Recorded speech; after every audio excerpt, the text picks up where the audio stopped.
We drum in that messaging around the dangers of COVID pretty diligently for a full 2-week period of sustained propaganda.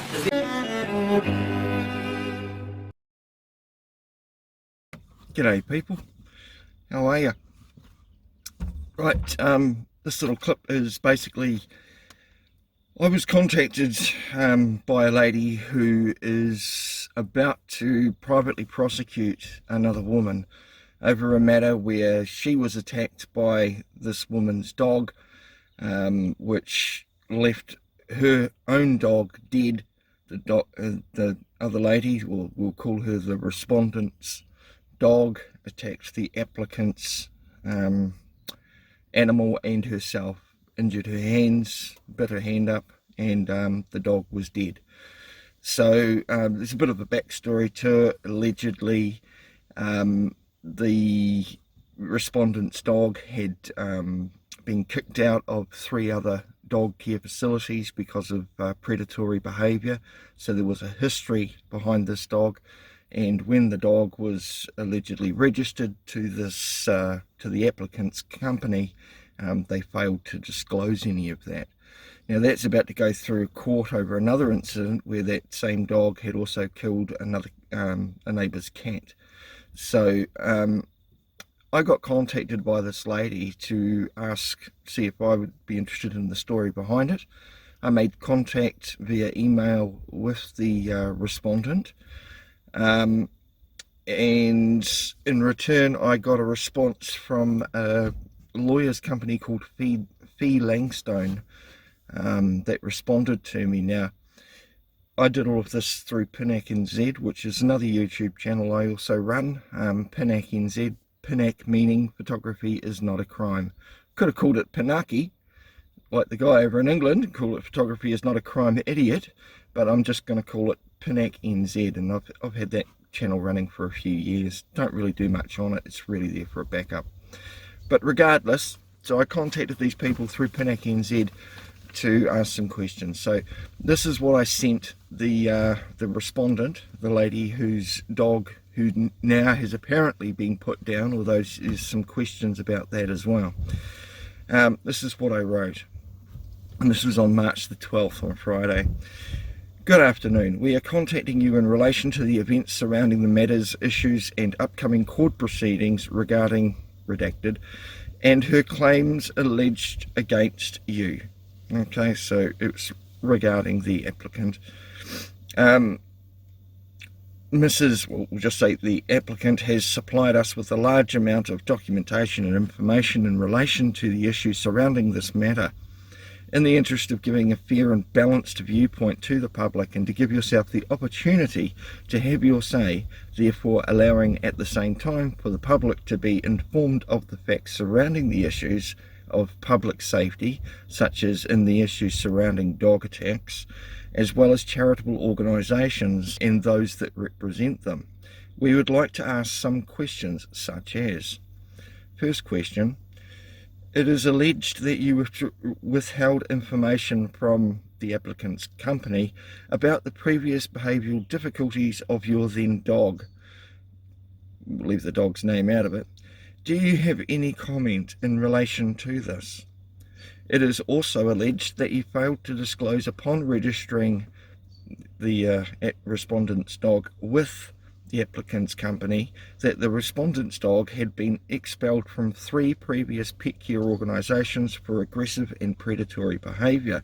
Is this true or false? Remember, I'm only asking questions here. 3. What are your thoughts on the impending criminal prosecution relating to respondent's dog killing of a domestic cat? Do you have any relationship to a charitable organisation that the respondent has something to do with, allegedly? Is there, if such a relationship exists, do you believe you are a fit and proper person to be involved with a charity that rescues and rehomes at-risk dogs, should the above allegations be substantiated? Again, just a question. Granted, it might be a loaded question, but still a question. Number 6. Is there any truth to the allegation that you procured the above-mentioned charity's co-founder, and that's an associate of the respondents, to make defamatory comments about the applicant in relation to the respondent's dog's violent attack against her and her deceased dog. If you would like to do an interview via Zoom or face-to-face, please reply to this email and we can set up a time in future to do so. In the near future, we will be doing some public photography for stock footage to assist us in some future publications in the respondent's general residential area. Please be aware that should we choose to do so, it is in no manner our intent to cause yourself any distress or alarm, and we will be doing so lawfully under the New Zealand Bill of Rights Act 1990 section 14 from a public place as defined under the Summary Offences Act 1981 section 2. We look forward to your response at your convenience. Me. Alright, so I'm not hiding, and on the bottom of it I also put a notice. Failure to respond within 14 days shall constitute a tacit agreement between pinac.nz and the respondent that the respondent has no comment in relation to the above questions posed and is exercising her right under New Zealand Bora 1990 to remain silent as to not incriminate herself unwittingly. This shall also be deemed that the respondent silently acquiesces and consents to pinac.nz and its affiliated partners to produce in public for public dissemination her failure to rebut or respond to the above correspondence. It's kind of a catch-22 there. You've got to respond or else. Anyway, I'll be right back. I'm back. Like the scenery change? Anyway, now in response to my sort of feeler email with a few questions on it, granted they might have been nice or unnice questions, but in response I got this email from Luke Humphries, and it says, "Dear Mr. Keane, we act for the respondent. We refer to your email below. Number 1. The allegations set out in your email are currently the subject of a civil proceedings before the District Court. Those allegations are unsubstantiated and unproven. They do not provide an accurate, fair or balanced report of the situation. It is not appropriate that the parties comment on those allegations at this stage in the proceedings. The respondent will not make any further comment until the conclusion of that proceedings. Any publications of false statements about the respondent will be taken very seriously." 2. Given the nature of your email on the whole, now what does that mean? Your reference to filming in the respondent's residential area for stock footage raises serious concerns and appears to be an indication that you will attempt to film or photograph the respondent or her home. If that is your intention, we must remind you that it is an offence under the Summary Offences Act 1981 to follow a person or watch or loiter near a person's house or place of business. Individuals have a reasonable expectation of privacy at their home. Any such filming or photography without the respondent's consent will not be tolerated and will be referred to the police. Kind regards, Luke Humphries. Now, if that isn't a huge load of bullshit, I don't know what is. I do not need anybody's permission to record anything from a public place, such as a footpath. Whether it raises concerns or not to them, I don't really give a fuck. And yes, if you have an expectation of privacy at your home, build a big fucking wall. You know, I'm sure Google Earth and Google Street Maps don't really give a fuck about anybody's privacy while they're driving along filming everybody's gates and houses, do they? But yeah, if it's an offence, by all means, like, stipulate what section. Because, I mean, I've had a look at the loitering, intimidating and harassment section of the Summary Offences Act, and as I'm there for a specific purpose, and don't tend to have just no purpose, I'm not loitering. So yeah, it might be different if I stood out there for half a day, but even if I wanted to, I could stand out there with placards under under Brooker versus New Zealand Police, Supreme Court of Appeal, and I'd have the right to stand there and protest all fucking day long outside the house, and there ain't jack shit she can do about it. So yeah, moving on. Sorry about that, I'm back now. Had to go and be a hairdresser for the wife and straighten her hair for her. Right, now the response to Luke Humphries' lovely letter goes a little something like this, and I sent it to him on March 13th, so straight away. Good morning, Luke and Philippa. Philippa would be Philippa Fee, who's also, I'm guessing, one of the partners of FeeLangstone. Just a guess. Something to do with the last name, possibly. Good morning, Luke and Philippa. We respond to your email in a like-minded fashion to yourself and Philippa, on a point-by-point basis. Firstly, the civil proceedings, although filed, has not had its first hearing and therefore can be reported on. It is only once the proceedings and hearings have begun that reporting on such would be considered for any alleged offence. Yes, the allegations are unsubstantiated and unproven, hence the word alleged being used.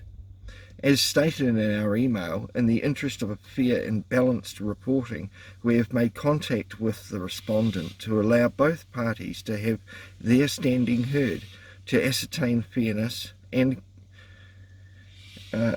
balance should we wish to report on the situation.